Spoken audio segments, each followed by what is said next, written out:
Hello, എല്ലാവരും സുഖമായിരിക്കുന്നു എന്ന് വിശ്വസിക്കുന്നു. അപ്പോൾ ഇന്ന് നമുക്ക് കിട്ടിയ ഗിഫ്റ്റ് ഓപ്പൺ ആക്കുന്ന ഒരു വീഡിയോ ആട്ടോ ഞാനിടാൻ പോകുന്നത്. ഞാൻ പിന്നെ അവിടെ അവിടെ സാധനങ്ങളൊക്കെ ഒതുക്കി വീട്ടിലൊക്കെ ഒതുക്കി പെറുക്കി എല്ലാം തിരിച്ചു വന്ന സമയത്ത് ഇവർ രണ്ടുപേരും കൂടി കത്തിരിയും വെച്ചുകൊണ്ട് നിൽക്കുക. കാരണം ഇന്ന് തന്നെ ഗിഫ്റ്റ് ഓപ്പൺ ആക്കണം എന്നുള്ളത് പറഞ്ഞിട്ട്. കാരണം വെള്ളിയാഴ്ച വെളുപ്പിനാണ് ഞാൻ വീട്ടിൽ കയറുന്നത്. പക്ഷേ ഈ ഗിഫ്റ്റ് പൊട്ടിച്ചത് ഞായറാഴ്ച വൈകിട്ടൊരു സന്ധ്യയോടെയൊക്കെ കേട്ടോ. അപ്പം പിറ്റേന്ന് ഇവർക്ക് സ്കൂളിൽ പോകണം. അത് കാരണം ഇവർ നിർബന്ധമായിട്ട് നിന്നു അത് ഓപ്പൺ ആക്കണം, പിന്നെ ഞങ്ങൾക്കും കൂടി കാണിച്ചു തരുന്ന രീതിയിൽ അത് ഒന്ന് ഓപ്പൺ ആക്കി ക്ലിയർ ചെയ്യണം എന്നുള്ള നിർബന്ധ പ്രകാരമാണ് സത്യം പറഞ്ഞാൽ അന്നത്തെ ദിവസം തന്നെ വീണ്ടും പൊട്ടിച്ചത്. അല്ലെങ്കിൽ ഇത് വീണ്ടും ഇങ്ങനെ നീണ്ടു പോകുമായിരുന്നു.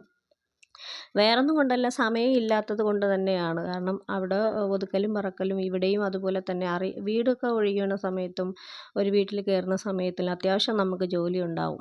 അപ്പം അതിൻ്റെ ഇടയ്ക്ക് പിന്നെ ഞാൻ വിചാരിച്ചു, പാവമല്ലേ ഒറ്റയ്ക്ക് നമ്മൾ പിന്നെ ഇരുന്ന് പൊട്ടിച്ചത് നോക്കി കണ്ടിട്ടൊന്നും പ്രത്യേകിച്ചൊരു കാര്യമില്ല. കുട്ടികൾ നിർബന്ധമായിട്ട് കാണുന്നതല്ലേ, അവർക്ക് ഇതല്ലേ നമ്മളുടെയും സന്തോഷമെന്ന് വിചാരിച്ചു. അന്നത്തെ ദിവസം തന്നെ അത് ഓപ്പണാക്കി അവർക്ക് കാണിച്ചു കൊടുത്തു എല്ലാം. അത് കഴിഞ്ഞ് മോള് പറഞ്ഞു അത് വീഡിയോ എടുത്തു തരാം എന്നുള്ളൊരു ഓഫറും കൂടി അവൾ വെച്ചിട്ടുണ്ടായിരുന്നു. സാധാരണ നിലയിൽ അവളിവിടെ വീഡിയോ എടുത്തു തരാൻ പറഞ്ഞാൽ പിന്നാലെ നടന്നാലും എടുത്തു തരാത്ത ആളാണ്. പക്ഷേ അന്നത്തെ ദിവസം ആയപ്പോഴത്തേക്ക് അവർക്കത് കാണാനുള്ള ഒരു പിന്നെ ആകാംക്ഷ കൊണ്ട് വീഡിയോ ഒക്കെ എടുത്തു തരാമെന്ന് പറഞ്ഞു. ഗിഫ്റ്റുകളൊക്കെ കൊള്ളാം, നല്ല ഗിഫ്റ്റുകളാണ്, എനിക്ക് ഒത്തിരി ഇഷ്ടമായി. പിന്നെ എല്ലാ ഗിഫ്റ്റുകളും ഇതിൽ ഉൾപ്പെടുത്തിയിട്ടുണ്ടോ എന്ന് ചോദിച്ചാൽ കിട്ടിയ ഗിഫ്റ്റൊക്കെ ഞാൻ ചെയ്തിട്ടുണ്ടെന്നാണ് എൻ്റെ ഒരു വിശ്വാസം. അപ്പോൾ ഇതിൽ കാരണം എല്ലാ ഗിഫ്റ്റും ആ സമയത്ത് തിരക്കായതുകൊണ്ട് എൻ്റെ കയ്യിലൊന്നും അല്ല കേട്ടോ കിട്ടിയത്. ചിലർ അവിടെ ഇരുന്ന കയ്യിൽ കൊടുത്തു.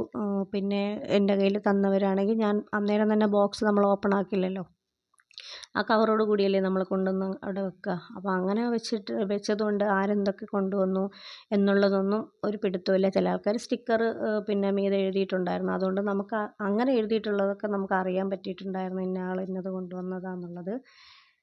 പിന്നെ പുതിയ വീട്ടിൽ ഹാപ്പി ആയിരിക്കുന്നു, സന്തോഷമായിരിക്കുന്നു. ഇനി വാരിക്കെട്ടുണ്ടല്ലോ എന്നുള്ളൊരു വലിയൊരു സമാധാനം മാത്രമാണുള്ളത്. ഒരുപാട് നാൾ കിടന്ന് കഷ്ടപ്പെട്ടു, വാടകയ്ക്കൊക്കെ കിടന്നിട്ട്. ഇതുപോലെ വീടില്ലാത്തൊരു ഒത്തിരി പേര് കഷ്ടപ്പെടുന്നുണ്ട്. അവർക്ക് എത്രയും പെട്ടെന്നൊരു വീട്, നല്ലൊരു വീട്, കൊച്ചു വീട് തന്ന് പടച്ചവനോട് തരാൻ വേണ്ടിയുള്ളൊരു പ്രാർത്ഥന എനിക്ക് എപ്പോഴും ഉണ്ടാവും. പിന്നെ മിക്സിയാണ് എനിക്ക് ആദ്യം കിട്ടിയത് കേട്ടോ. എനിക്ക് അനിയത്തി കൊണ്ട് തന്നതാണ് മിക്സി. അവൾ ആദ്യം മിക്സിയാണ് കൊണ്ടുവന്നത്. അപ്പോൾ അത് തന്നെയാണ് ഞാൻ ആദ്യം കൊണ്ട് കയറിയതും. അപ്പോൾ ഇത്രയേ ഉള്ളൂ ഗിഫ്റ്റുകൾ. അപ്പോൾ എല്ലാവരും എൻ്റെ വീഡിയോ സപ്പോർട്ട് ചെയ്ത് സബ്സ്ക്രൈബ് ചെയ്ത് ലൈക്ക് ചെയ്ത് എല്ലാവരും സപ്പോർട്ട് ചെയ്താൽ ബൈ.